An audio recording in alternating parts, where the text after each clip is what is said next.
ออกคิวต่อคิว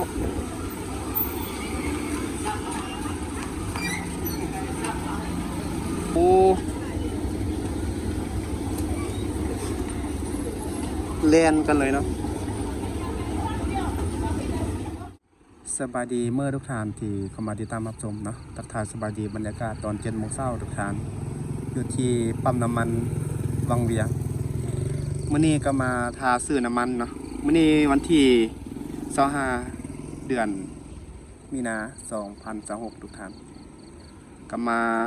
เลาะซื้อน้ำมันคือเก่าเนาะมื้อนี้มาเบิ่งปั๊มนี้อันนี้คือปั๊มพาสเนาะพาสอันนี้คนก็มา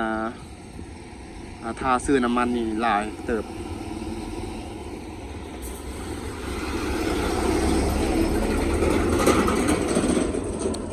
ปั๊มเขายังทันเปิดทุกคนก็มาทาซื้อน้ำมันเนาะทั้งรถจักรรถใหญ่เลยบรรยากาศตอน7 โมงเช้าของนี้บนในใจคือกันว่าปั๊มลุ่มนี่เขาเปิดอยู่บ่ทุกท่านแต่ว่ามาทาอยู่นี่เนาะ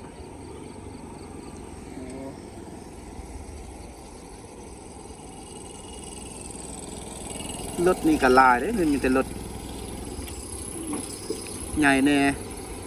ผ่านเที่ยวตลอดเนาะทางนี้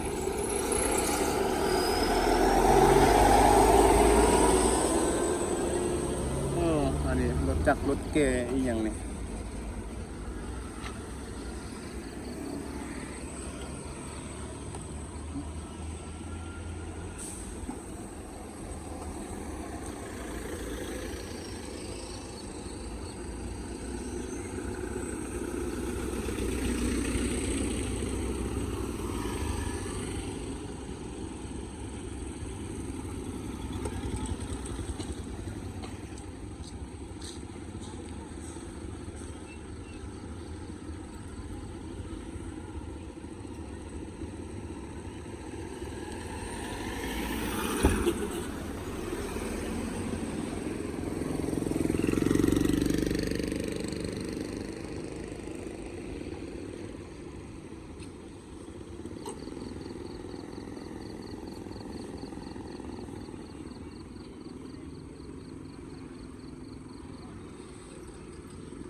ทางนี้ก็เรียนคิวกันเกี่ยมแล้วเนาะวันนี้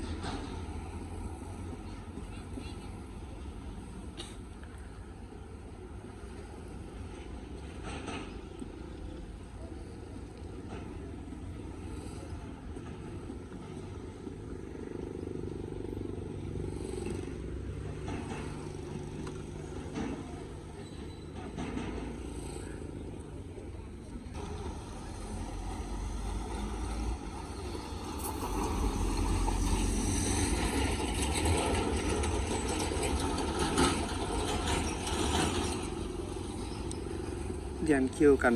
เกี่ยมเนาะก็ว่าเปิดประมาณ8 โมงทุกท่าน8 โมงก็จะเริ่มเปิดนะตอนนี้ก็ประมาณ7 โมงป่ายก็ยังเติมอีกประมาณ30 ป่ายนาทีเนาะ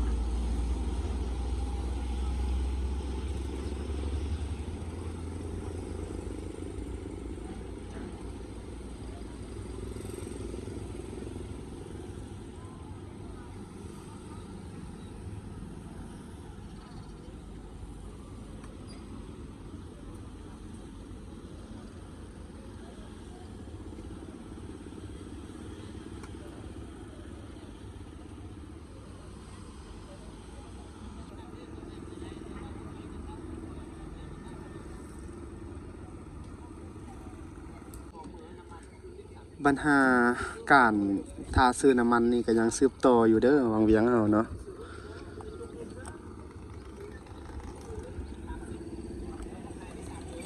ก็ยังเรียนคิวกันทาซื้อน้ำมันอยู่ทุกท่านนะอยู่วังเวียงเบิ่ง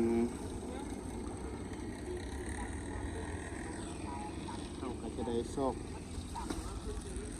บอนเนาะทาคิวซื้อน้ำมันคือกันเลย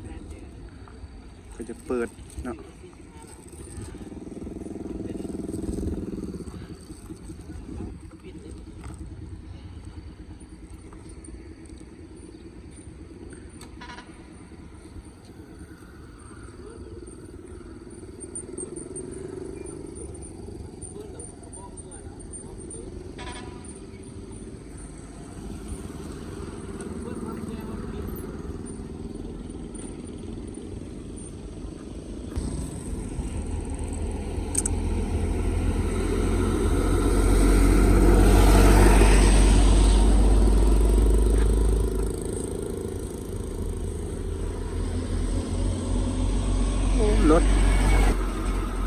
รถแก่นี่ก็หลายเนาะเที่ยวเอานี่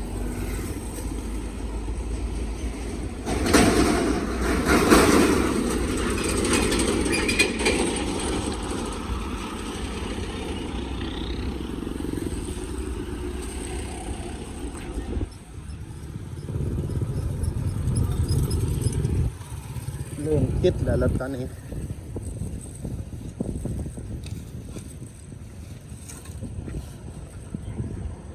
ถ้าเบิ้งตอนนี้นะก็จะว่า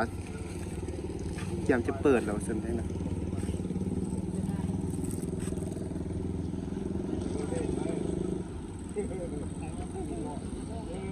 ตอนนี้ก็เจ้าก็เริ่มไปจำแล้วนะปั๊มก็เริ่มว่าแต่ละจุดก็เริ่มจำปั๊ม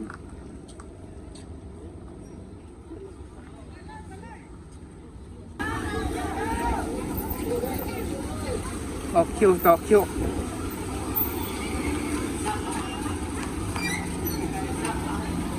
โอ้เล่นกันเลยเนาะ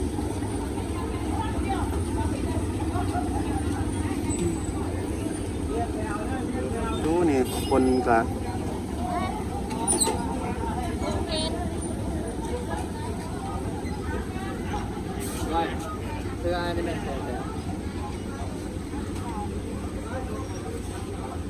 โอ้โหทุกฐานตอนนี้คือคนมาจุ่มกันเลยเนาะรถจักรโอ้ยคนมาเขาหันเนาะหลังกันเลยเอาเนาะโอ้ยได้น้ำมันน้ำข้าวบ่นี่เอาต่อคิวเลยบทต่อคิวนี่รัดคิวก็ถ่ายได้เงินดีแท้ถ่ายได้เงินเนาะธนานี่เต็มหมดเลยเวทปิดซอกเวทเรื่องของเศร้าอะไรนะมาที่ปิดเยอะหน่อยจริง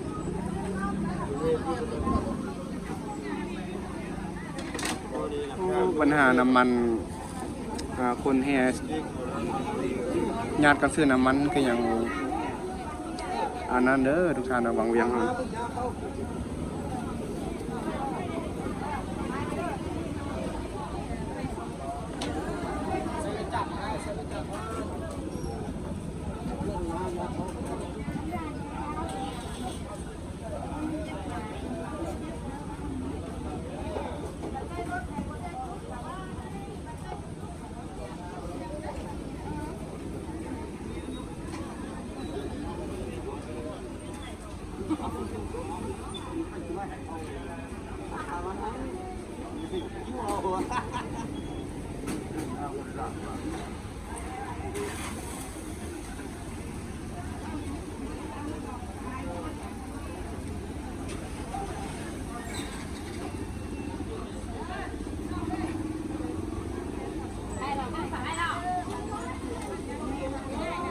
างหลังก็เด้อทางหลังก็เด้อ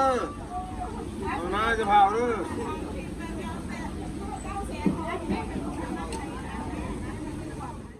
ทุกท่านในที่สุดก็คือเรียนคิวได้เนาะน้ำมัน4 ตุกพวกหัวเสือ200,000 กิบทุกท่านพอรถเมื่อกี้รถมันติดเนาะแล้วก็ว่าจะเอารถจักรไปเติมแต่ว่าน่าจะบ่ได้เนาะก็เลยว่าเอากระตุกไปเติมทุกท่านนะนี่บรรยากาศตอนนี้ก็คือ8 โมงเลยเนาะ แต่คนก็เลี้ยนคิวกันก็ถือว่ากักบ่หลายเนาะมื้อนี้เนาะนั่นอยู่ได้เนาะทุกท่าน